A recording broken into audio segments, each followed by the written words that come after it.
While mainstream media focuses on Trump's locker room talk and Clinton's emails, there are actually a whole slew of other interesting political stories happening right now related to the presidential election. This election has seen a massive shift in America's political alignment on both the left and the right.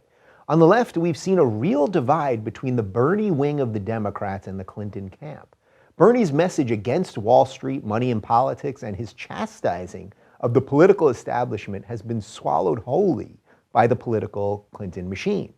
While Bernie is now supporting Hillary, it's pretty clear that many of his supporters aren't following his lead in either donations or enthusiasm. This division is one of the reasons Hillary is still struggling with young people and overall connecting with new voters. Meanwhile, on the right, we've seen the absolute fracturing of the Republican Party as we know it. Mainstream Republicans like Paul Ryan, John McCain, and Jeb Bush are now on the outside looking in as Trump has aggressively gutted the party. It's pretty clear that if Trump wins in November, the old guard of the Republicans will be out, and his inside circle of people like Rudy Giuliani, Chris Christie, and Ben Carson will be in. While the list of Republicans not voting for Trump continues to grow, the Republican base who voted during the primaries is still with him, and whether the party is supporting Trump or not, those people are. Trump's rise also fractured the Republican Party ideologically. Neocons are either in hiding or defecting to Hillary, while the Christian conservatives are backing Trump, a candidate who was probably their last choice when this election began. Let's not forget, this is a guy who compared his own book to the Bible. As they say, politics can make strange bedfellows. For both the Democrats and the Republicans, 2016 will be looked back on as a watershed year. Regardless of who wins, it's clear the parties are in flux and they both desperately need new ideas and new leaders. The fact that we have a 69-year-old Democrat running against a 70-year-old Republican tells you all you need to know about the aging state of our two-party system. How is it that these two were the best our system could churn out? While it's easy to mock millennials, just imagine how you would feel if this was the first presidential election you ever really paid attention to or had a chance to vote in. We've got the ultimate reality star running against the ultimate insider. And while they may hate each other, they're also perfect for each other.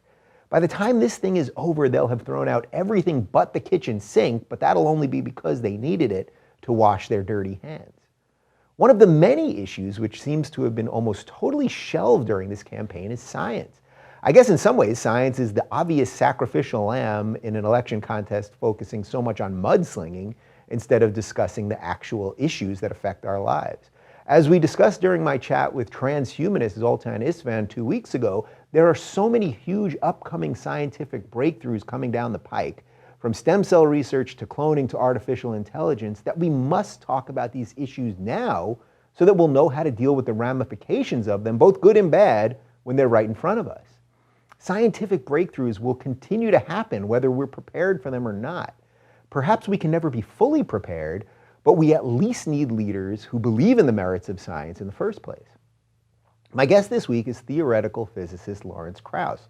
Krauss is the foundation professor in the School of Earth and Space Exploration and Physics Department at Arizona State University, as well as the director of the Origins Project at ASU, which focuses on the origins of humans and the universe itself.